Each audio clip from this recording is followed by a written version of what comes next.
ठीक आहे. तर राज्यसेवा मुख्य आपली आता परीक्षा आलेली आहे शेवटी फायनली. 7 ते 8 दिवसात किंवा 8 ते 9 दिवसात आपला पहिला पेपर असेल. तर एक शेवटच्या आठवड्यामध्ये आपल्याला नेमकं काय काय करावं लागेल, कुठल्या गोष्टी अवॉइड कराव्या लागतील, कुठल्या गोष्टी कराव्या लागतील, त्याचं एक थोडंसं ब्रीफ डिस्कशन करूया. ॲक्च्युली आपण म्हणलं पण होतं मागच्या वेळेस प्लॅनिंगच्या वेळेला की शक्य असेल एक्झामच्या आधी तर आपण भेटूया परत. तर आज काउन्सिलिंग म्हणा किंवा मागच्या एक आठवड्यामध्ये काही जे काही काउन्सिलिंग झालं त्याच्यावर काही गोष्टी वाटल्या त्या शेअर करेन. अ, जसं तुम्ही मे बी थंबनेलमध्ये बघाल तशी एक स्टोरी आता ती शेअर करायचीच आहे. आणि शेवटी पण म्हणजे लेक्चरच्या शेवटी पण एक स्टोरी तुम्हाला सांगायची आहे. म्हणजे फार काही मी तुम्हाला टेक्निकल डिटेल्समध्ये घेऊन जाणार नाही, वर फटाफट सांगून टाकेल. आणि त्यानुसार तुम्ही ऑलमोस्ट आता सगळ्या जणांचा खूप छान अभ्यास झाला तर त्यानुसार तुम्ही व्यवस्थित ट्रॅकवरती आहात असं अपेक्षित आहे. आणि त्यानुसार आपण अभ्यास करूया. तर काही गोष्टी शेअर करतो स्क्रीनवरती आणि पटापट आपण त्या गोष्टी बघूयात की आपल्याला नेमकं काय करायचं आहे. ऑलरेडी आपण जतीन सर स्क्रीनवरती दिसते का टाइम टेबल? स्क्रीन नाही दिसत सर. ओके, दिसेल आता.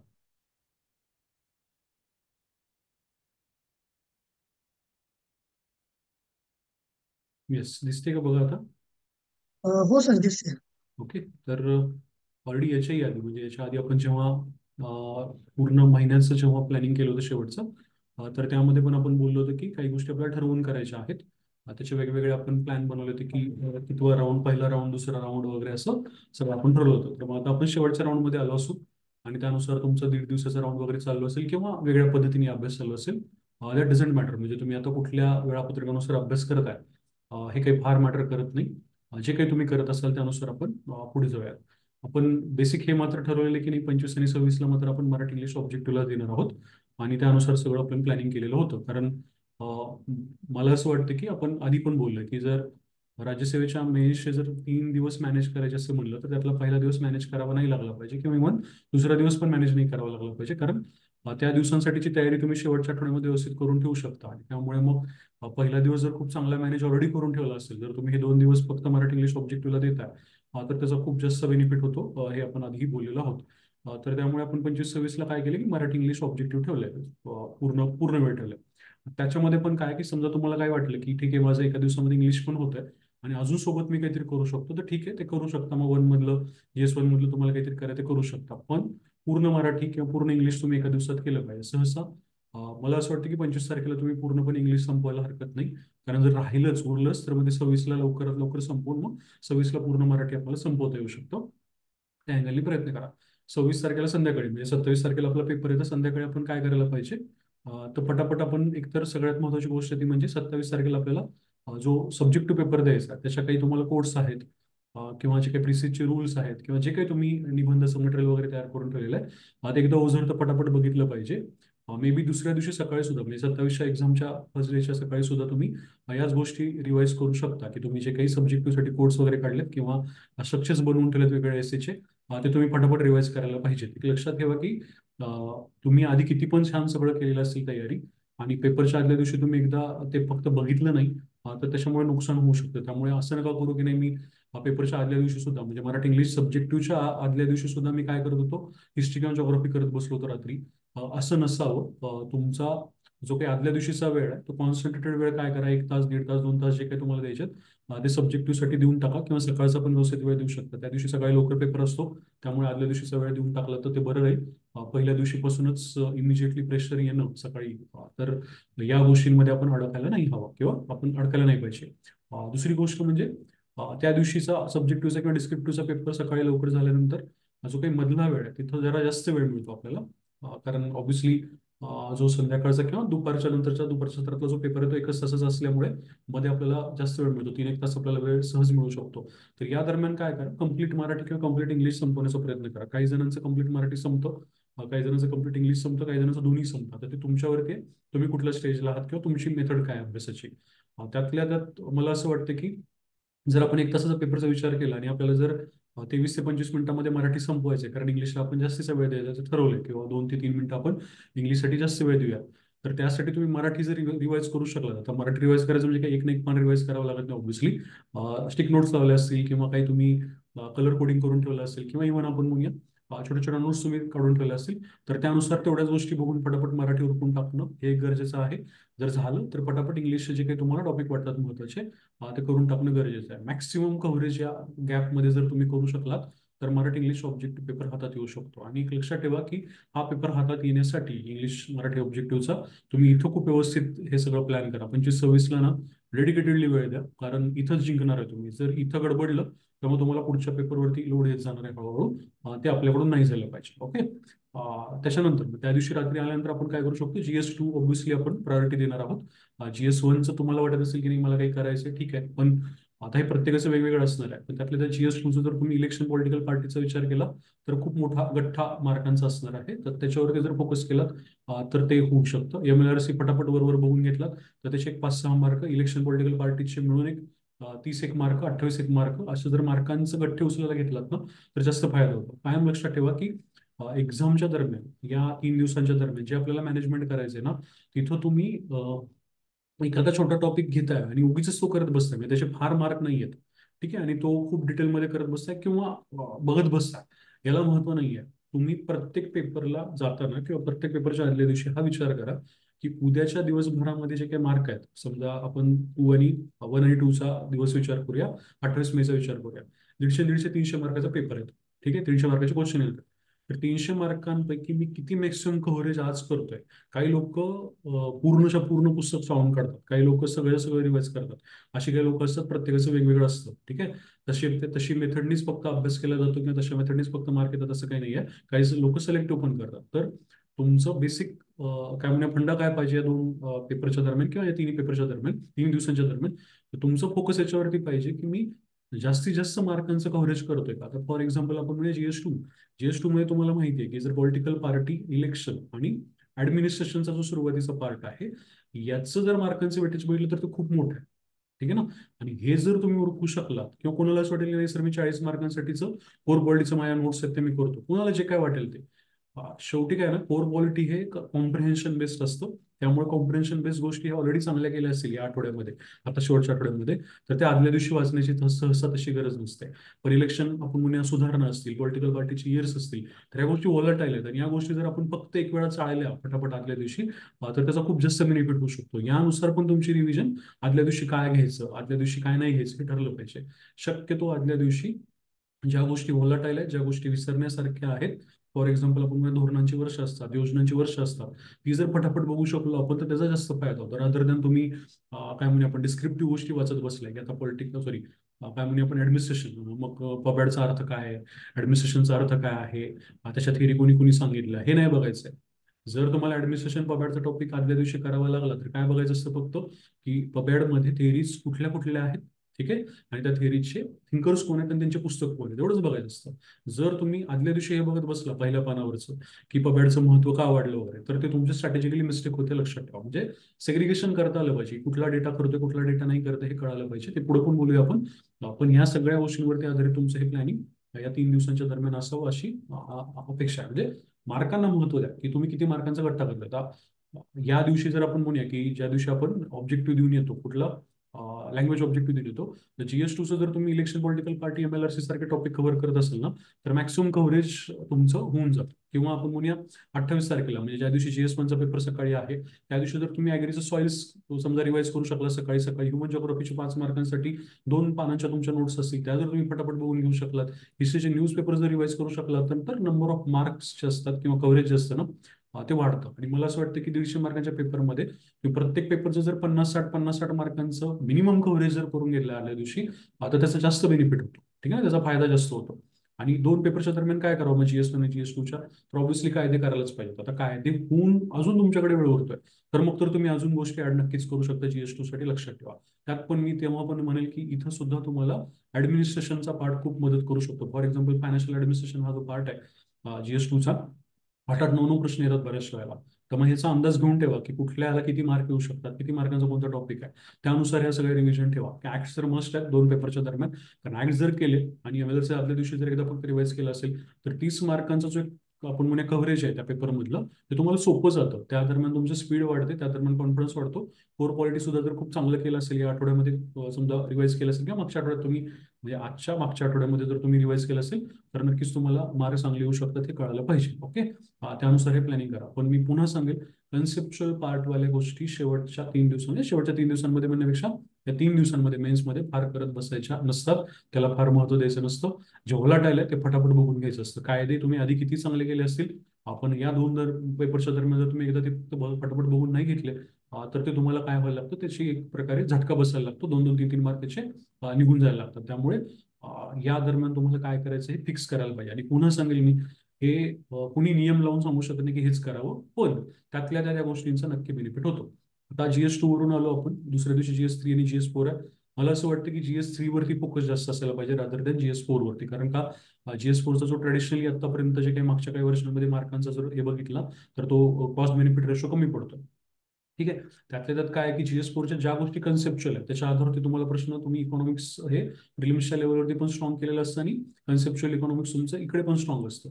राहतो काय, डेटाचा इश्यू राहतो आणि तो तुम्ही काय करायला पाहिजे, 2 पेपरच्या दरम्यान जर मॅनेज करू शकला दुसऱ्या दिवशी तर ते मग बेटर आहे रादर दॅन तुम्ही GS2 वरून आल्यानंतर इकॉनॉमिक्स वाचत बसण्यापेक्षा. जर वाचायचंच असेल इकॉनॉमिक्सचं तर मला असं वाटतं की HRHRDचं रूरल आणि इकडचं ॲग्री इकॉनॉमी हा एक मोठा गट्टा आहे. रूरलला जवळपास 10 ते 12 मार्क आहेत आणि ॲग्री जवळपास 25 ते 30 मार्कांचं सुद्धा कव्हरेज मिळू शकतं. तर मोठा गट्टा मिळू शकतो तुम्हाला. आणि रुरलचा काय फायदा आहे, आपलं रुरल जर तुम्ही केलं असेल तर त्याचा काय फायदा आहे की इकॉनॉमिक सर्वेच्या बऱ्याचशा गोष्टी, 2024च्या इकॉनॉमिक सर्वेच्या बऱ्याचशा गोष्टी आपल्या रुरल या टॉपिकमध्ये आणि व्हॅटमध्ये कव्हर होतात. त्यामुळे मग त्याचा बेनिफिट तुम्हाला दोन्ही पेपर 3 आणि पेपर 4 या दोन्ही पेपरला मिळतो. अशा गोष्टी करण्यावरती जास्त भर द्या रादर दॅन एक्सक्लुझिव्ह गोष्टी करण्यापेक्षा. म्हणजे तुम्ही बायोटेक्सच काहीतरी रिवाईज करत बसला, तेच घेऊन बसला, असलं जर काय करत असाल तर ते तुम्ही स्ट्रॅटेजिकली मिस्टेक कराल. ठीक आहे. आता GS3च्या आदल्या दिवशी आपण काय कुठे फोकस केला पाहिजे, IR कंपल्सरी बघितलं पाहिजे कारण व्होलाटाईल आहे. UDHRला पण भरपूर मार्क आहेत, फटाफट बघितलं पाहिजे. त्याची कलमं वगैरे जी विचारतात, ठीक आहे ना, जोड्या विचारतात किंवा वन लाईनर विचारतात, ती बघितली पाहिजे. कन्झ्युमर तर नक्कीच केलं पाहिजे. आता हे आदल्या दिवशी करायचं की यातलं कन्झ्युमर वगैरे सकाळी फटाफट बघायचं, हे तुमच्यावरती आहे. पण हे टॉपिक सहसा जास्त मार्क देणार आहेत. एज्युकेशन, ठीक आहे, आपण पूर्णपणे एज्युकेशन कधीच सांगत नाही आदल्या दिवशी, कारण का GS2ला पण एज्युकेशन येऊन गेलेलं असतं. त्यामुळे एज्युकेशन तुम्ही या वीकमध्ये, आता शेवटच्या वीकमध्ये खूप चांगलं करून ठेवावं. म्हणजे मी तर म्हणेल की हे जे आपण मराठी इंग्लिश ऑब्जेक्टिव्हचा पेपर करणार आहोत ना, सॉरी तयारी करणार आहोत ना 25-26ला, तर त्याच्या आधी 22-23-24 मे या दरम्यान 3 दिवसांच्या दरम्यान कधीतरी ना एज्युकेशन खूप चांगलं करून ठेवा. कारण त्याचा डिरेक्टली बेनिफिट पेपर 1, 2, 3ला खूप चांगला होऊ शकतो. त्यामुळं तिथे तुम्हाला जास्त मार्क पडतील. पण मग असं आहे का की 2च्या नंतर आल्यानंतर एज्युकेशन अजिबात वाचायचंच नाही? तुम्ही MRPs फटाफट फटाफट बघून घेऊ शकता किंवा तुमच्या ज्या नोट्स असतील तर त्या बघून घेऊ शकता. त्याच्यामुळे काय होईल की पुन्हा एकदा पेपर 3ला जाताना IR UDHRचे म्हणून 27-28 मार्क, कदाचित 30 पण होऊ शकतात, कन्झ्युमरचे 5 मार्क, रुरलचे एक 10-12 मार्क आणि एज्युकेशनचा जर समजा तुम्ही मेन फॅक्ट्स बघून घेतले तर ते कदाचित 35 काय किंवा 50 काय कुठल्याही रेंजमध्ये ते जाऊ शकतं. खूप मोठा गट्टा तुम्हाला मार्कांचा मिळतो, याच्यावरती फोकस करा. आता जी लोक सगळंच बघून घेतात त्यांचा तर तो प्रश्नच येत नाही. त्यांनी सुद्धा बघताना आपण प्रायोरिटी वाईज गोष्टी करतोय का याच्यावरती जास्त लक्ष दिलं पाहिजे. ठीक आहे. मग पेपर 3च्या दिवशी सकाळी म्हणजे काय करायला पाहिजे, तर मग पुन्हा तेच की यातलं जे काही तुमचं झालेलं नाहीये किंवा राहिलं आदल्या दिवशी, त्या गोष्टी तुम्ही सकाळी पटापट करून घेतल्या पाहिजेत. लक्षात ठेवा, जे टॉपिक हमखास मार्क देतात, IR UDHR हमखास मार्क देतात, ते करा. तुम्ही जर रॅन्डम कुठले तरी टॉपिक करत बसला, ठीक आहे ना, तुम्ही जर आदल्या दिवशी ट्रायबलचा टॉपिक करताय किंवा OBCचा टॉपिक करताय, तर OBCचा टॉपिक हा एक वेळ नाही केला तरी चालतो आदल्या दिवशी, ठीक आहे ना, बघितला नाही तरी चालतो. ट्रायबलच्या टॉपिकवरती त्याचे बरेचसे क्वेश्चन सुटतात. या अशा गोष्टी तुम्हाला स्किप करता आल्या पाहिजे. तुम्हाला प्रायोरिटी कळाली पाहिजे. ती प्रायोरिटी तुम्ही काय केली पाहिजे आज आत्ता. म्हणजे मी तर म्हणेल की हे लेक्चर आज ऐकल्यानंतर किंवा नाही ऐकलं असेल किंवा काय असेल तुमचं, तर आज तुम्ही आज सगळे ठरवून लिहून ठेवलेलं पाहिजे. लक्षात ठेवा, 3 आणि 4च्या पेपरच्या दरम्यान, म्हणजे 2 पेपरच्या दरम्यान मग काय करायला पाहिजे, सायन्स टेकचा बायोटेक सोडून जर पार्ट आहे तुम्हाला फटाफट रिवाईज करायचं, डिझास्टर मॅनेजमेंटचे फॅक्ट्स पाठ करायचे किंवा पाठ म्हणण्यापेक्षा रिवाईज करायचे किंवा डेट्स वगैरे बघायचे त्याच्यात, तर त्या गोष्टी तुम्ही या दरम्यान फटाफट करून घेतल्या पाहिजेत. जर इकॉनॉमिक्सचं काही करायचंच असेल तर मग समजा सर्वेच्या नोट्स काढले असेल, 15-16 मार्क समजा त्यावरती येतात, ते फटाफट बघून घ्यायचे असेल तर ते करू शकता. किंवा मग काय पब्लिक फायनान्स वगैरे जो गठ्ठा मार देणारा टॉपिक आहे किंवा कदाचित ॲग्री इकॉनॉमी, तो गठ्ठा मार देणारा टॉपिक आहे, तो तुम्ही काय करायला पाहिजे या दरम्यान करायला पाहिजे. लक्षात ठेवा. ठीक आहे ना. बऱ्याच वेळेला फटीक एवढं आलेलं असतं की सायन्सच होतं फक्त, असं पण होऊ शकतं. तुमच्या एनर्जीवरती आहे, पण आपण इथपर्यंत टिकलं पाहिजे. नक्कीच हा प्रयत्न करायला पाहिजे. आता हे सब्जेक्टिव्ह आहे खूप, हे प्रत्येक जणांनी आपलं आपलं ठरवावं, मार्कांनुसार ठरवावं एवढं मात्र सांगेल. कारण तिथे मात्र तुम्ही खूप रूल बेस्ड असलं पाहिजे किंवा ऑब्जेक्टिव्ह बेस्ड असलं पाहिजे की नाही, ठीक आहे बाबा याला किती मार्क आहेत त्यानुसार मी या दरम्यान काय करायचं ते ठरवणार. उगीच कमी मार्कांचं काहीतरी घ्यायचं आणि तेच वाचत बसायचं, याला काही अर्थ नाही. ठीक आहे. मग आता काय करायचं नाही या दरम्यान पुढच्या काही 8 दिवसांमध्ये वगैरे. तर सगळ्यात महत्त्वाची गोष्ट म्हणजे आपण मुद्दामच म्हणजे थंबनेललाच आपण टाकणार आहोत ते शल्यची स्टोरी. तर नुसतं सांगून टाकतो की शल्यची स्टोरी काय आहे. महाभारतामधली एक खूप महत्त्वाची स्टोरी आहे. आपण पोमो वगैरे ह्या गोष्टी आता ऐकतोय. पण आपल्याकडे किंवा आपल्या या सगळ्या महाकाव्यांमध्ये या गोष्टी आधीपासून होतात. मग आता मी ते त्या फार पोमोमध्ये वगैरे जात नाही, पण शल्य मात्र मी तुम्हाला सांगेल, कारण ते तुम्हाला डिरेक्टली कोरिलेट करेल पुढच्या काही दिवसांमध्ये. तर हा शल्य असतो, हा राजा असतो. ठीक आहे. मद्र देश किंवा तसा प्रदेश म्हणतात, त्याचा एक खूप पॉवरफुल राजा वगैरे असतो. जे पांडव आहेत नकुल सहदेव, त्यातल्या त्यात नकुल सहदेव.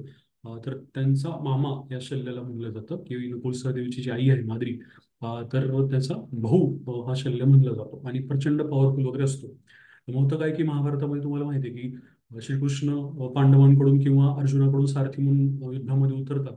आणि मग कौरवांना पण ऑब्व्हियसली कुणीतरी असा एखादी व्यक्ती आपल्या बाजूनी युद्धामध्ये असावी असं वाटत असतं. म्हणजे दोन्ही पक्ष काय करणार आहेत की आपल्या आपल्या बाजूनी काय कुणी ना कुणी पॉवरफुल व्यक्ती युद्धात उतरावे म्हणून प्रयत्न करणार.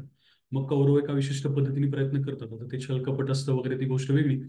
ती डिटेलमध्ये स्टोरी नंतर काहीतरी बोलूया तुमची बेस झाल्यानंतर. पण त्या पद्धतीने काय करतात की या जो शल्य असतो याला म्हणतात की तू काय कर, आमच्या बरोबरीने या युद्धामध्ये लढ. मग शल्यला ऍक्च्युली पांडवांच्या बाजूने लढायचं असतं, कारण तो तर त्यांचा डिरेक्टली मामा असतो.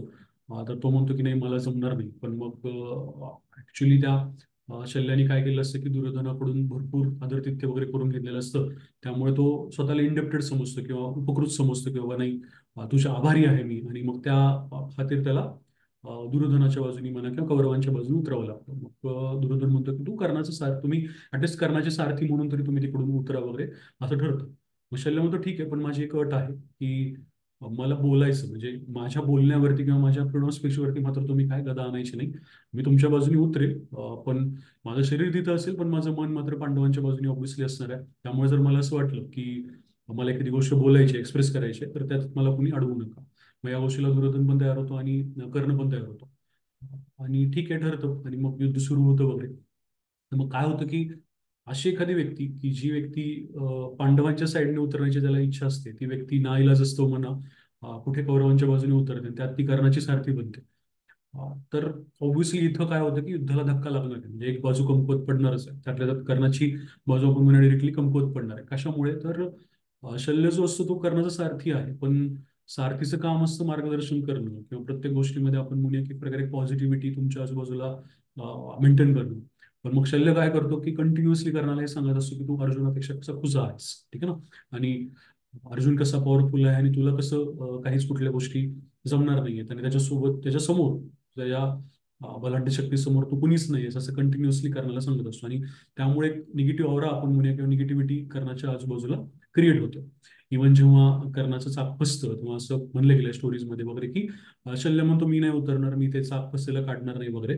आणि त्यावेळेला ते कर्णालाच उतरावं लागतं आणि मग नंतर कर्णाबरोबर काय होते सगळ्यांना तुम्हाला माहिती आहे. आणि एक त्याच्यामध्ये एक सांगितलं की हे सगळं असं झाल्यानंतर म्हणजे काय म्हणूया आपण की कर्णाच्या बाजूनी सारथी म्हणून शल्य उतरल्यानंतर किंवा शल्याने एवढं निगेटिव्ह कंटिन्युअसली कर्णाला मारल्यानंतर काय होतं की जेव्हा कर्णाला अर्जुनावरती अटॅक करायचा असतो आणि बाण सोडायचा असतो म्हणजे किंवा एक शस्त्र सोडायचं असतं, त्यावेळेला शल्य असं सांगतो कर्णाला की तू काय कर, या छातीवरती नेमकर या हृदयावरती नेमकर. तर मग कर्णाच्या मनामध्ये एवढी निगेटिव्हिटी निर्माण झालेली असते शल्याच्या त्या सगळ्या गोष्टींमुळे इतक्या वेळच्या, की कर्ण असं म्हणतो की नाही, या व्यक्तीचं आपण ऐकायला नको. आपण काय करूया, डिरेक्टली शिराचा वेध घेऊया म्हणजे डोक्याचा वेध घेऊया अर्जुनाच्या. आणि त्या पद्धतीने कर्ण त्याच्यावरती ते शस्त्र सोडतो. आणि मग नेमकं ऑब्व्हियसली श्रीकृष्ण अर्जुनाच्या बाजूनी आहे, तर श्रीकृष्ण काय करतात की जमीन जी आहे ती धसवतात किंवा खाली जाऊ देतात. आणि त्यामुळे अर्जुनाचा जो रथ असतो तो थोडासा खाली घसरतो म्हणा किंवा खाली जातो. आणि त्यामुळे जो तो काही कर्णाने जे काही अटॅक केलेला असतो तो अर्जुनाच्या डोक्यावरून निघून जातो. आणि मग तेव्हा कर्णाला कळतं की अरे, यावेळी तर आपल्याला शल्याने जी काय ऍडवाइस दिली होती ती बरोबर होती. म्हणजे अं, असं म्हणूया आपण की त्या सगळ्या गोष्टीमध्ये एवढ्या निगेटिव्हिटीमध्ये जी गोष्ट शल्याने पॉझिटिव्ह सांगितली ती सुद्धा कर्णापर्यंत व्यवस्थित पोहोचत नाही. आणि त्याच्यामध्येच कदाचित मग नंतर काय करण्याचा अंत लपलेला आहे म्हणून किंवा त्या सगळ्या गोष्टींमध्ये ते लपलेलं आहे. तर मग हे सांगण्याचं कारण की अं, ही जी काही एक निगेटिव्हिटी असते तुमच्या आमच्या आजूबाजूला, मग ती मित्रमैत्रिणींच्या रूपाने असेल, नातेवाईकांच्या रूपाने असेल, किंवा मी तर म्हणतो ते सगळ्यांचं सोडा. आता ह्या 8 दिवसामध्ये ना तुमच्या मनामधलेच कधी कधी थॉट्स काय असतात ना, खूप निगेटिव्हली तुमच्यावरती वर्क करतात. तर मला असं वाटतं की आपण म्हणतो ना शल्य भोसतं, मला या गोष्टीचं शल्य भोसतं. तर हे शल्य कशा कशाचं बोचतं, सर माझं हे राहिलंय, सर माझं ते राहिलंय, सर मग मी ती बॅच करायला हवी होती का, मी हे करायला हवं होतं का, सर मी 24चा इकॉनॉमिक सर्वे केला पण 25चा केलेला नाहीये, सर मी कायदे केलेत पण कायद्यामधली ही अमेंडमेंटच करायची राहिली आहे. एन नंबर ऑफ गोष्टी चं शल्य तुम्हाला बोचू शकतं आणि हे शल्य निगेटिव्हलीच वर्क करतं, लक्षात ठेवा. आत्ता म्हणजे युद्धाच्या वेळेला किंवा आपण म्हणूया जे काही करण्याबरोबर झालं तर त्यावेळेला हे शल्य बोचणं किंवा शल्य फार मनावरती घेणं हे आपलं काम नाही आहे, लक्षात ठेवा. म्हणजे ठीक आहे, मे बी तो रिअलिस्टिक चेक देत असेल वगैरे, जे काय असेल ते असेल म्हणजे त्या स्टोरीमध्ये. पण आपलं हे काम नाहीये की आता आपण त्या गोष्टींमध्ये पडावं, कारण का आपण खोट्या का असे ना आपण पॉझिटिव्हिटीमध्ये, खोट्या का असे ना आपण कॉन्फिडन्समध्ये राहायला आता आपल्याला परवडतं. ठीक आहे ना. कारण मग का कदाचित आपण त्या शल्याची ऍडवाइस जी आहे ना ती की तू त्याच्या हृदयावरती नेम धर, ती कदाचित ऍक्सेप्ट केली असती. आपलं मन जर व्यवस्थित असेल तर आपले एमसीक्यूज तुक्के आपले बरोबर लागतील. आणि जर आपण निगेटिव्ह झोनमध्ये असू तर मे बी आपले तुक्के पण चुकायला लागतील. आणि कधी कधी काय आहे की बऱ्याच वेळेला प्रश्न आधी बरोबर, सॉरी, चुकीचे येतात आणि मग घरी आल्यानंतर कळते की अरे आपल्याला प्रश्न बरोबर आले असते वगैरे, या नंबर ऑफ गोष्टी घडू शकतात. त्यामुळे मला असं वाटतं की हा शल्य दुसरा तिसरा आजूबाजूच्या लोकांमध्ये शोधण्याची गरज नसते. तुमच्या आमच्याच मनामध्ये नंबर ऑफ गोष्टी असतात. त्यांनी हे वाचलं, त्याच्या त्या नोट्स आहेत, माझं हे आहे, त्याचा तो सोर्स आहे, माझा हा सोर्स आहे, त्यांनी याच्यातून केलं, मी याच्यातून केलं, मग मी आता हे करू का ते करू का, त्या सरांच्या पुस्तकातलं ते करू का, या गोष्टी करण्याच्या तर राजांनो ही वेळ नाही. त्यामुळे थोडंसं काय करा, पॉज घ्या, शांत व्हा. किती पण पॅनिक मोडमध्ये असाल, किती पण कॉन्फिडन्स मोडमध्ये असाल, थोडंसं शांत व्हा आणि विचार करा की आता आपल्याला पुढच्या 8 दिवसांमध्ये काय काय करायचं आहे. ठरवून टाका की मला हे करायचं, तेवढंच करा. आणि सर्वायवल मोडमध्ये जा, ऑटो मोडमध्ये जा, की आपल्याला आता टिकायचंय फक्त, तेवढ्यावरती पण आपण टिकू शकतो. ठीक आहे ना. म्हणजे जी एक निगेटिव्हिटी तुम्ही क्रिएट करून घेऊ शकता पुढच्या ह्याच्यामध्ये, त्याच्याबद्दल तुम्ही अवेअर असाल तर तुम्ही स्वतःला सांगून टाका की आता हे नॉर्मल आहे, सगळ्यांनाच हे होणार आहे. कारण जर ही स्टोरी महाभारतामध्ये त्यावेळेला लिहिली असेल अशा प्रकारची, तर तथ्य आहे की सगळ्या माणसांसाठी लिहिली आहे ती. म्हणजे एका बाजूला ती हिस्टॉरिकल स्टोरी म्हणून कोणी सांगेल, कोणी त्याला फिलॉसॉफिकल हे म्हणून सांगेल, पण मनुष्य स्वभावातले ते सगळे दुर्गुण आहेत ना, त्याच्याबद्दलच्या ह्या सगळ्या स्टोरीज आहेत, लक्षात ठेवा. त्यामुळे हा फोमो, मी काहीतरी मिस करतोय, माझं हे राहिलं तर मग काय होईल वगैरे, काही फरक पडत नाही. आत्ता सध्या किती आठवतं ही वेळ नाहीये. बरेच जण विचारतात, म्हणतात सर मी वाचलं तर खूप होतं पण मला हे आठवत नाही, ते आठवत नाही, कॉन्फिडन्स वाटतोय पण आठवत नाहीये. ऑप्शन बघितला ना, आठवत. पेपरमध्ये एमसीक्यूज असतात, तुम्हाला काही आठवून आठवून तिथे लिहून यायचं नाहीये, तुम्हाला रिकाम्या जागा भरून यायच्या नाही. तिथे तुम्हाला काय ऑप्शन्स दिलेले असणार आहेत, ते सगळं तुम्ही आठवू शकता. काही फार त्याच्यामध्ये विशेष गोष्ट नाही. आता टेस्ट सोडून वगैरे पाहणं एखादी कुठली तरी, ठीक आहे ना, तर ते आता काम नाही, लक्षात ठेवा. ठीक आहे ना. तुम्ही जर 2024 2020चे पेपर सोडवायचे म्हणून घेतले असतील तर सोडवून टाका, मोकळं व्हा. शेवटच्या काही दिवसांमध्ये स्वतःचे मार्क पाहणं, स्वतःला टार्गेट देणं आणि स्वतःचे काय म्हणून आपण अनालिसिस करणं ही वेळ नसते. त्यामुळे ते अवॉइड केलेलं कधीही बरं आहे. ठीक आहे. मार्क किती येतील, मार्कांचं माझं टार्गेट किती आहे वगैरे ठरवलं असेल काहीतरी तुम्ही ऑलरेडी टार्गेट, तुम्ही ज्या पद्धतीने जे काही ठरवलं असेल टार्गेट त्याचं ठरलेलं आहे. त्याच्यामध्ये फार काही वेगळ्या विचारांमध्ये आता जाण्याची गरज नाही. नवीन काही व्हॅलिडेशन मी तर म्हणेल की इव्हन जे आता काही वाचायचं राहिले, समजा आपलं व्हॅट पण तुमचं वाचायचं राहिलं असेल, जमलं कधी वरवर चाळा, महत्वाचं वाटलं घ्या, लक्षात ठेवा, सोडून द्या, काही फार फरक पडत नाही. फार अडचण येत नाही, लक्षात ठेवा. म्हणजे कुठल्या तरी 10 पानांमध्ये काहीतरी असेल या अनामिक भीतीने जर तुम्ही त्याच्या पाठीमागे धावला तर तुम्ही जे आधी चांगलं केलं त्याच्यामध्ये तुम्ही गडबडू शकता. ठीक आहे. 1.5 दिवसापेक्षा एक विषय आता धरून बसू नका. म्हणजे आता आपला ऑलरेडी 1.5 दिवसाचा राऊंड चालू झाला असेल.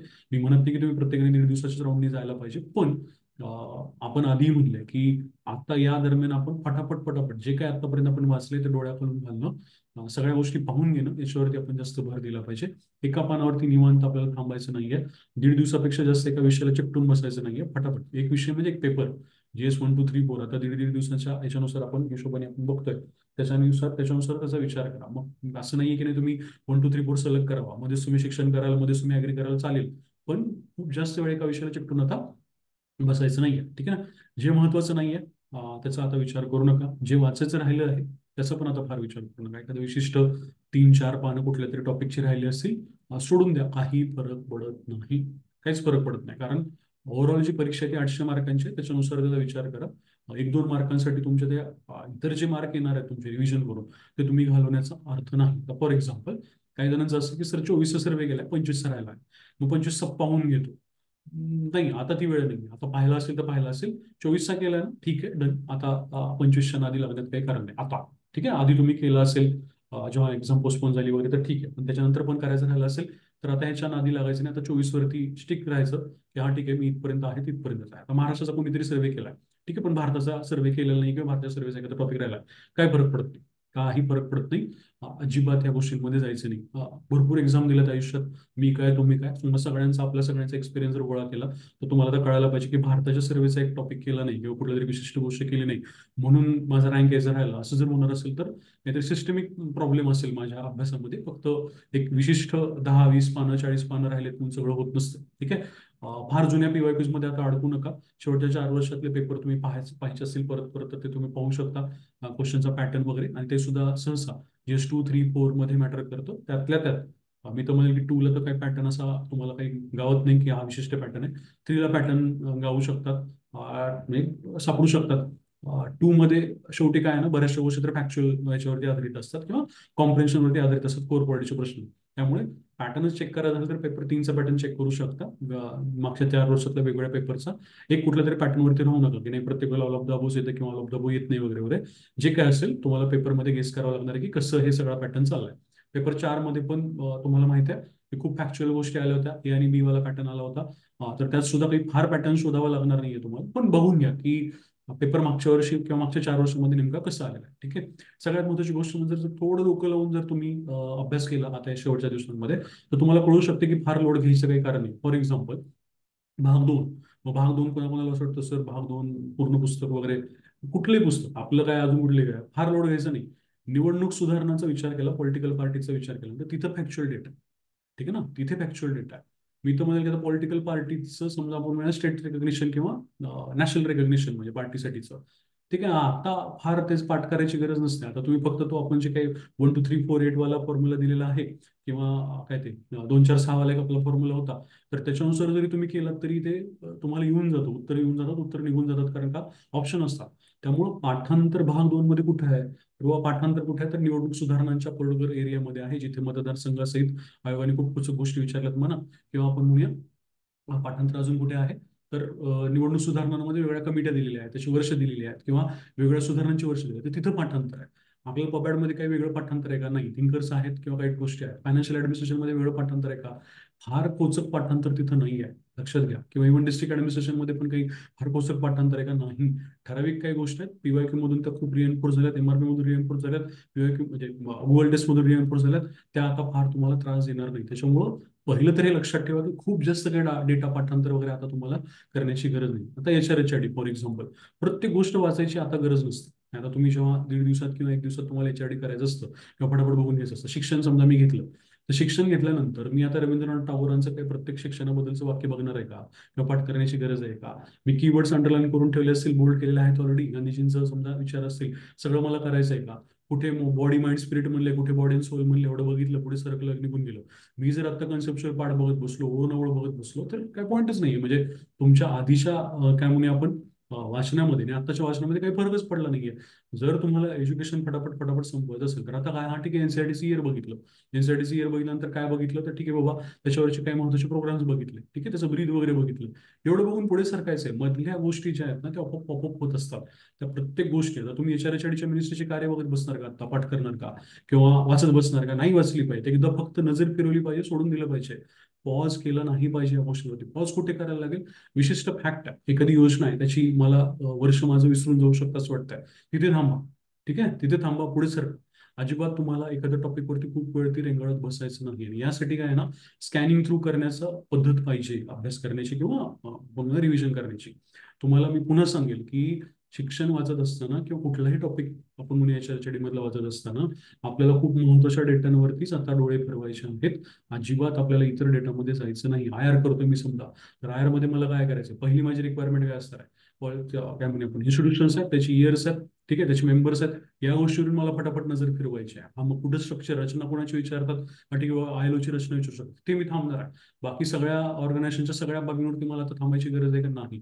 जर तसं नाही केलं तर तुम्ही प्रत्येक गोष्ट वाचायला घेतलात ना, तर मात्र मग तुम्हाला अडचण येऊ शकते. लक्षात ठेवा, आधी अभ्यास करणं आणि आत्ता रिव्हिजन करतानाचा अभ्यास करणं याच्यामध्ये फरक असला पाहिजे. तर मग तुम्ही काय करू शकता, मॅक्सिमम डेटा कव्हरेज करू शकता आणि त्याच्यामुळे मॅक्सिमम मार्क वाढू शकतो, ठीक आहे ना. बऱ्याचशा गोष्टी पॉपअप होतात, तुम्ही जर फटाफट फटाफट स्कॅन थ्रू केलं तर स्टक झाला तर मात्र मग गडबड होऊ शकते, ठीक आहे. काय करायचं मग आता इथून पुढे काय करायचंय, पहिलं तर आज आज समजा हे लेक्चर बघितलं तर बरं होईल, मला जर अपलोड करता आलं तर बरं झालं. एक एक दिवसाचं मार्किंग करून घ्या. म्हणजे आज 18 तारीख आहे, 19 तारखेपासून ते मला 26 मे पर्यंत रोज मी काय काय नेमकं करणार आहे, कुठले कुठले मी टॉपिक करणार आहे, याचा एक आढावा घ्या, लिहून काढा एका पानावरती.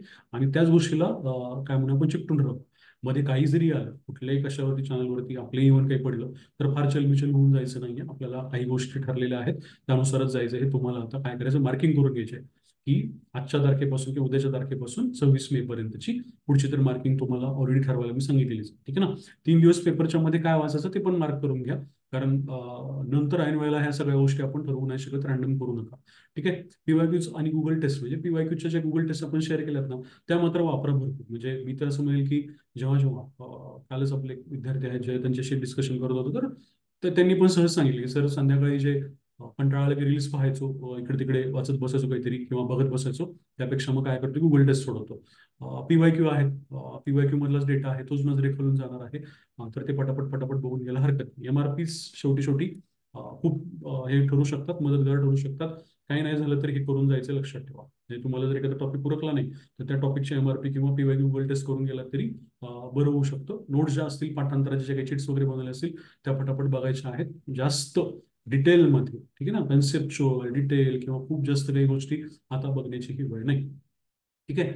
इव्हन म्हणजे IT ऍक्टचा जे दुसरा पार्ट आहे ना, तो पण आपण शेअर का करत नव्हतो, तर याच कारणासाठी करत नव्हतो की म्हणजे आपण म्हणूया की तो आता वेळ राहिलेला नाही की आपण त्याच्यामध्ये फार जावं. त्याच्यामुळे मी असं सजेस्ट करेल की ठीक आहे, जे कोणी आता इथून पुढे पण आपल्या व्हिडिओज बघणार आहेत युट्यूबचे वगैरे, त्यांना पण मी सांगेल 1.5 किंवा 2 पट आपण म्हणजे स्पीड पटापट लावा आणि त्या गोष्टी पटापट कव्हर करून घ्या.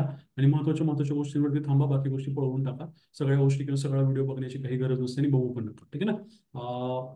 आजवर जे काही महत्त्वाचं वाचलं आहे ते मार्क केलंय, ते सगळं डोळ्याखालून जाऊ द्या. आता हा आठवडा जो आहे ना, तो यासाठीच असतो की जे काही इम्पॉर्टंट आपण टिक केलं, वाचलं, ते आता बघून घेतलं पाहिजे. नवीन जे ब्लँक आहे, ज्याच्यावरती कधीच नजर फिरवली नाही, ज्याला कधी अंडरलाईन पण केलं नाहीये, त्याला आता हात लावायचा नाही. कृपा करून ही गोष्ट खूप कॅटेगोरिकली पाळा, नाहीतर मग म्हणजे तुम्ही स्वतःला एका वेगळ्या याच्यामध्ये झोनमध्ये घेऊन जाईल. हा एल्डिंग टॉपिकवरती भर द्या. तुम्हाला आता माहित पाहिजे कुठल्या याच्यामध्ये किती मार्क येतात. MLRC 5 किंवा 6 मार्क घेऊ शकतो का, ऍक्टचे सगळे मार्क घेऊ शकतो का, एज्युकेशन मध्ये मॅक्सिमम मार्क घेऊ शकतो का. जिथे जिथे मॅक्सिमम मार्क घेतात, UDHR मध्ये 14 पैकी 13 12 किंवा 14 पैकी 14 घेऊ शकतो का, IR मध्ये पण 15 पैकी 15, येस घेऊ शकतो. जिथं जिथं जे काही आहे ना, तिथे तिथे ते मार्क घेता आले पाहिजे. सॉइल मध्ये मॅक्सिमम मार्क घेता येतील का, ऍग्रीमध्ये 30 पैकी 17, जिथं जिथं शक्य आहे ना, तिथे तिथे तुम्ही काय करा, त्या हाय एल्डिंग टॉपिक्स वरती भर द्या. तेच तुम्हाला काय करणार आहे, शेवटी एका विशिष्ट स्कोरला घेऊन जाणार आहेत. ठीक आहे. आता हे GS2 हाय एल्डिंग टॉपिक्स तेच दिले परत एकदा. Election, political party act, MLRC वगैरे, फायनान्शियल ऍडमिनिस्ट्रेशन. आता फायनान्शियल ऍडमिनिस्ट्रेशन कधी कधी 8-9 प्रश्न येतात, कारण का एका बाजूला बजेट आहे, दुसऱ्या बाजूला काय आहे आणि तिसऱ्या बाजूला काय, फायनान्शियल ऍडमिनिस्ट्रेशनचा पॉलिटी भाग 2चा पार्ट आहे. त्यामुळं हा एक हेवी टॉपिक आहे किंवा हेवी हे आहे मार्क देणारा. त्याच्यामुळं त्या गोष्टी करू शकता. बऱ्याच जणांचं असं असतं की लोकसभा विधानसभा निवडणुकीमध्ये बरेच जण अडकतात की सर आता लोकसभेच्या डेटाचं काय करू किंवा विधानसभेच्या डेटाचं काय करू. लक्षात ठेवा, काही पण पाठ करत बसू नका. या डेटा मधलं उगीच अननेसेसरी सगळ्या गोष्टी करत बसायच्या नाही आहेत.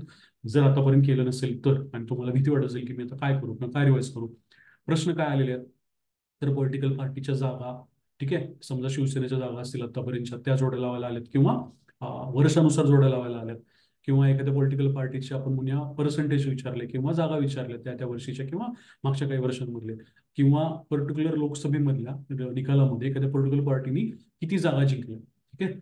आणि मागच्या लोकसभा निवडणुकीमध्ये किती जागा जिंकल्या होत्या, तृणमूल काँग्रेस हा या पार्टीज बद्दल त्यांनी प्रश्न विचारला. किंवा रिसेंटली जे कुठल्या विधानसभा इलेक्शन झाल्यात त्याच्यामध्ये सर्वात जास्त जागा एखाद्या विधानसभेमध्ये कुठल्या एखाद्या राज्यामधल्या विधानसभेमध्ये कुठल्या पक्षाने जिंकल्यात, अशा गोष्टी विचारल्या. तर त्याच गोष्टी करा. अननेसेसरी खूप जास्त डिटेलवाल्या गोष्टी करू नका. हा एक मात्र करा की 2024ची लोकसभा आणि 2024ची विधानसभा जी आहे, ठीक आहे ना, लोकसभा आणि विधानसभा आपण म्हणतोय, याच्यामधल्या ज्या पॉलिटिकल पार्टीज आहेत ना, पहिल्या 5-5 आपण म्हणूया, की ज्यांनी सगळ्यात जास्त जागा मिळवल्या आणि ज्यांनी सगळ्यात जास्त वोटिंग पर्सेंटेज मिळवलं. यावेळेस काय झालं ना, विधानसभेला वोटिंग पर्सेंटेज आणि जागा यांची गडबड झालेली आहे. म्हणजे बऱ्याच वेळा तसंच असतं, पण यावेळेस तर ते जास्तच खालीवरी झालेलं आहे की कुणाचं वोटिंग पर्सेंटेज जास्त आहे पण जागा मात्र कमी आहेत, किंवा मनसेल वोटिंग पर्सेंटेज आहे मात्र जागाच नाही आहे. तर या ज्या गोष्टी आहेत ना, याच्यावरती थोडंसं फोकस करून तेवढ्याच गोष्टी करा. नाहीतर उगीच काहीतरी सगळ्याच गोष्टी करत बसणं या विधानसभा लोकसभेच्या अशक्य नाही किंवा करायला पण नाही पाहिजे, लक्षात ठेवा. तर ते करंट सारखं करू नका त्याला. पॉलिटिक भाग दोनचा भाग म्हणूनच तुम्ही ते करायला पाहिजे. ठीक आहे ना. प्रश्न कोणता येतो, जागा टक्केवारी, सर्वात जास्त जागा, अशा गोष्टींवरती प्रश्न येतो. त्यानुसार या गोष्टी केल्या पाहिजेत. JS3 मध्ये आता ऑलरेडी बोललोय, हेच टॉपिक असतात परत परत विचारले जातात. JS4 मध्ये हायडिंग मध्ये काय येतं तर ऍग्री इकॉनॉमी येतं, जिथे खूप एक गठ्ठा मार्क येतात.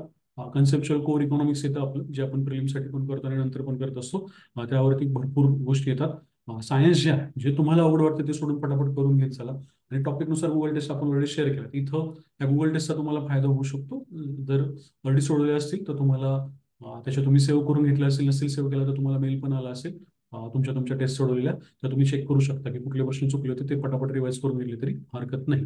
JS1 मध्ये ऍग्री मधलं सॉईल वगैरे या गोष्टी पुन्हा पुन्हा ह्युमन जॉग्राफी, फिजिकल जॉग्राफी या गोष्टी हाय हेडिंग आहेत समजा. तर त्या गोष्टींवरती जास्त भर दिला पाहिजे, लक्षात ठेवा. ठीक आहे. मेंटल हेल्थ बद्दल एक 2 मिनिटांमध्ये पटापट बोलतो. बऱ्याच जणांचं असं आहे की सर झोप लागत नाही वगैरे, किंवा झोप कमी होत्या. काही फरक पडत नाही. ठीक आहे ना. काही फार विचार करायचा नाही.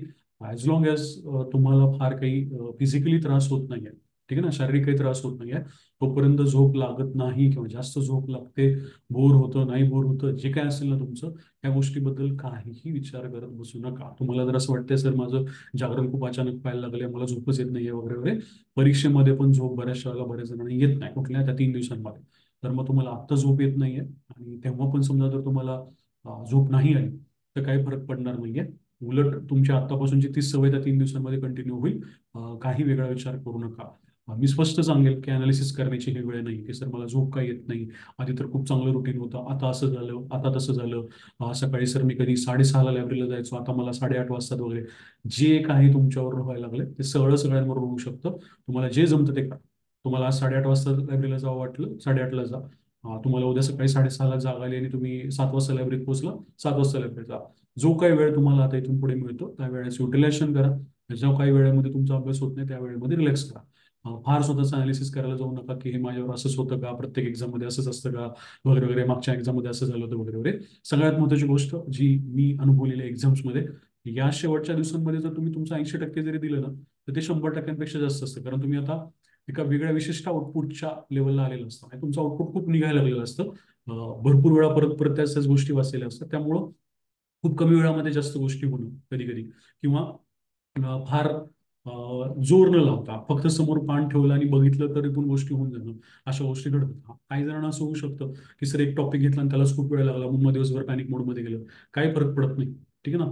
जर तो टॉपिक मार्कांच्या दृष्टिकोनातून मोठा असेल, ठीक आहे, समजा एज्युकेशन हा टॉपिक एखाद्याला असं झालं की ठरवलं असेल एज्युकेशन 4 तासात उडवतो, 3 तासात उडवतो, 2 तासात उडवतो, आणि एज्युकेशनला 6 1 तास लागले, 8 तास लागले, असं काहीतरी झालं, काही फरक पडत नाही. फार अनालिसिस करायचं जायचं नाही, याचा फार विचार करायला जायचं नाही. ॲज लॉंग ॲज त्या टॉपिकचे मार्क चांगले आहेत किंवा त्याचा गठ्ठा मार्कांचा चांगला आहे, तोपर्यंत त्याचा फार विचार करायला जायचं नाही. लक्षात ठेवा. फार पोचू नका स्वतःला की अरे मी एवढं ठरवतो, एवढं करायला पाहिजे होतं वगैरे वगैरे. जेवढं झालं तेवढं झालं, बाकी डिक्लेअर करून टाकायचं आणि पुढे सरायचं ना.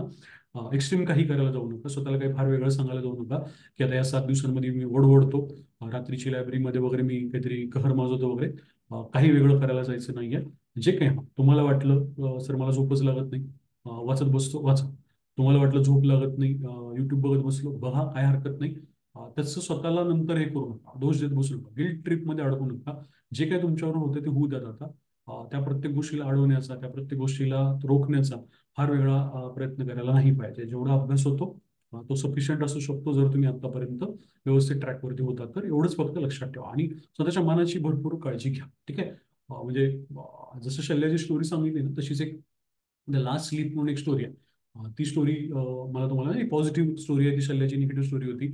ही स्टोरी सांगण्याचं कारण की काल परवा मला वाटतंय संजय राऊतांचं एक पुस्तक रिलीज झालं, त्यावेळेस जगादात्र्यांनी भाषण केलं आणि त्या भाषणामध्ये त्यांनी या ओ हेनरीचं नाव घेतलं. तेव्हा हे त्या ओ हेनरीने लिहिलेली ही जी स्टोरी आहे ती एक कधीतरी ऐकली होती, असं वाटलं की ठीक आहे तुमच्यावर शेअर करू.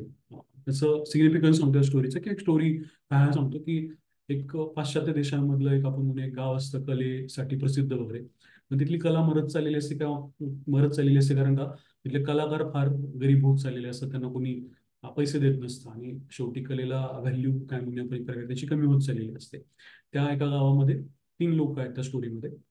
म्हणजे आता ही ओ हेनरीची स्टोरी का महत्वाची आहे ते सांगतो. ओ हेनरी ना ऍक्च्युली एक क्लर्क होता एका बँकेमध्ये, आणि त्या बँकेमध्ये त्यांनी काहीतरी छोटी मोठी अफरातफर केली आणि त्याच्या विरोधामध्ये अटक वॉरंट निघालं म्हणून हा स्वतःचा देश सोडून होंडुरास या देशामध्ये जाऊन राहायला लागला वगैरे असं होतं. आणि मग नंतर त्याची बायको आजारी पडली म्हणून त्याला आपल्या देशात परत जावं लागलं, अमेरिकेमध्ये परत जावं लागलं. आणि त्याला अटक करण्यात आली, मग त्याला जेलमध्ये पाठवलं वगैरे. आणि त्या जेलमध्ये त्यांनी स्टोरीज लिहिली, जेलमध्ये तो लेखक झाला. तर त्याच्या म्हणजे तो एवढा मोठा लेखक झाला की त्याच्या नावाने आता लिटरेचरचे वगैरे प्राइज दिले जातात. म्हणजे कुठल्या कुठे एखाद्याची लाईफ पॉझिटिव्हिटीवर टर्न होऊ शकते. याचं एक म्हणजे रिअलिस्टिक एक्झाम्पल आहे. तर त्याची ही स्टोरी आहे, द लास्ट स्लीप. ती तुम्हाला आम्हाला लागू होते म्हणून बोलतोय. तर ते आपण म्हणे ते गाव होतं, त्या गावामध्ये कलाकार राहत होते असं आपण म्हणतो. त्यातले 3 कलाकार असतात, त्या 2 तरुण मुली असतात. एक खूप पॉझिटिव्ह असते, एक जरा थोडीशी प्रत्येक गोष्टीकडे निगेटिव्ह बघणारी एक ती मुलगी असते. आणि त्या दोघींच्या बाजूलाच एक म्हातारा कलाकार राहत असतो. आणि एकदा असं होतं की त्या म्हणजे त्या कलाकारांच्या गावामध्ये न्यूमोनियाची साथ येते. आणि त्या निगेटिव्ह असणाऱ्या मुलीला न्यूमोनिया नेमका होतो. मग ती इतकी प्रचंड निगेटिव्ह झालेली असते की तिला असं वाटत असतं की आता माझं काय आयुष्य जास्त वेळ टिकणार नाही आणि मी मरणारच आहे. मग तिची मैत्रीण जी असते पॉझिटिव्ह, ती खूप तिला समजत असते की तू असं विचार करू नको वगैरे वगैरे.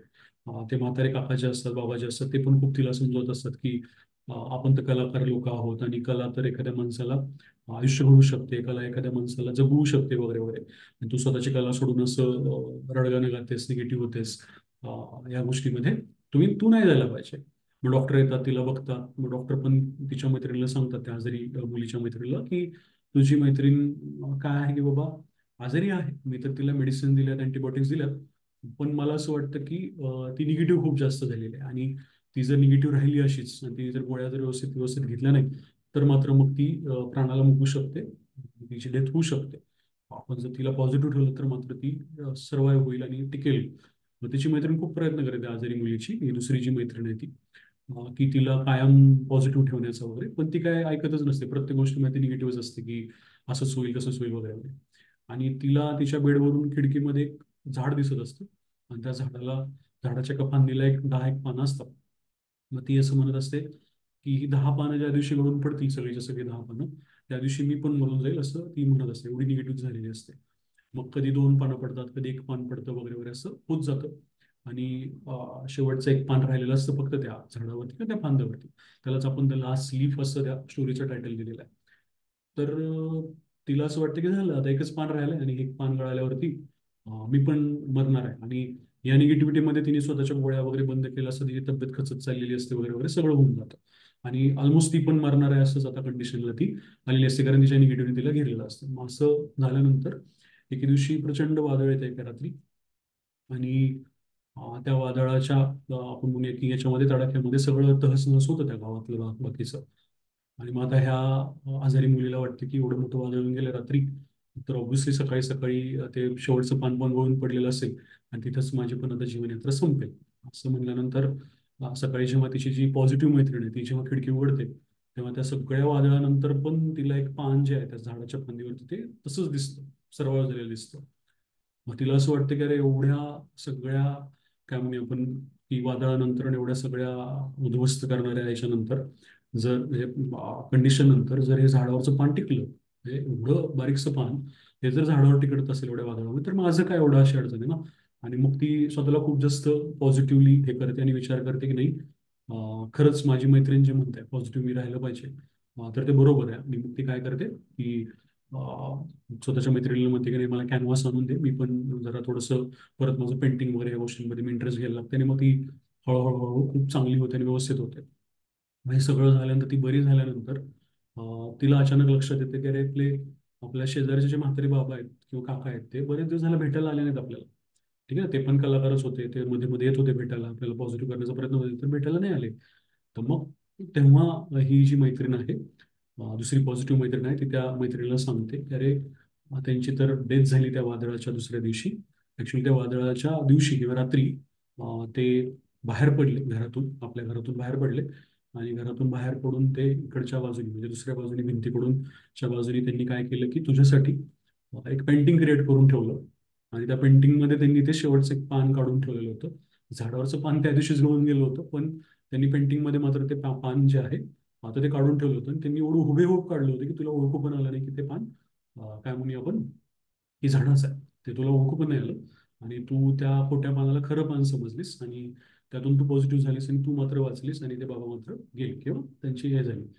तर ओ हेनरीला या स्टोरीमधून सांगायचं हे होतं की कधी कधी तुमची जी एक काय म्हणूया आपण खोटी पॉझिटिव्हिटी असते, खोटी इव्हन आपण म्हणूया काय म्हणूया त्याला कॉन्फिडन्स असतो, तो पण खूप मॅटर करतो तुम्हाला सर्व्हाइव्ह करण्यासाठी, टिकण्यासाठी वगैरे. आणि मला तर असं वाटतं की म्हणजे हे मी आज तुमच्याबरोबर डिस्कस करतो ते लास्ट स्लिप आहे ना, ते म्हणजे मला वाटतं त्या GS4चा लास्ट क्वेश्चन आहे, तुम्ही ज्या दिवशी सोडवणार आहे 29 मेला वगैरे. कारण बरेचसे जण ना 29 मेच्या त्या शेवटच्या क्वेश्चन पर्यंतच टिकत नाही. आणि हाच घोळ आहे. जे कोणी टिकू शकतात, टिकणं म्हणजे काय फक्त पेपर देऊन येणं नाही, तर जे कोणी GS4च्या पेपरमध्ये कॉन्शियसली डिसिजन घेऊ शकतात, त्यांना क्वेश्चन कळतात, त्यांना ते झोन आउट होत नाही. ठीक आहे. बरेचसे जण पेपरमध्ये झोन आउट होतात, त्यांना 10 प्रश्न नंतर आठवत पण नाही की आपण हे काय प्रश्न सोडवले होते. तर एवढं प्रेशर तर 3 दिवसांमध्ये मी सहन केलं असतं. तर या सगळ्या गोष्टींमधून जे शेवटी काय म्हणूया आपण पॉझिटिव्हली करू शकतात. ठीक आहे ना. तर तिथपर्यंत जाणं, तिथून पुढे मग आपल्याला इंटरव्ह्यू आणि तिथून पुढे आपल्या पोस्टचा मार्ग म्हणजे की तिथे लास्ट लीफ आहे ना आपल्यासाठी, तर ते म्हणजे आपण इकॉनॉमिक्सचा शेवटचा किंवा GS4च्या शेवटच्या पेपरमधला शेवटचा प्रश्न आपण पकडूया. तो जोपर्यंत आपण टच करत नाही, ठीक आहे ना, तोपर्यंत आपल्याला हार मानायची नाही किंवा कुठल्याच मोमेंटला आपल्याला विचार करायचा नाही की काहीतरी निगेटिव्ह घडतंय. तो एकदा प्रश्न झाला की नंतर सगळ्या गोष्टी सुटणार आहेत, सगळ्या गोष्टी आपल्या सुरळीत होणार आहेत.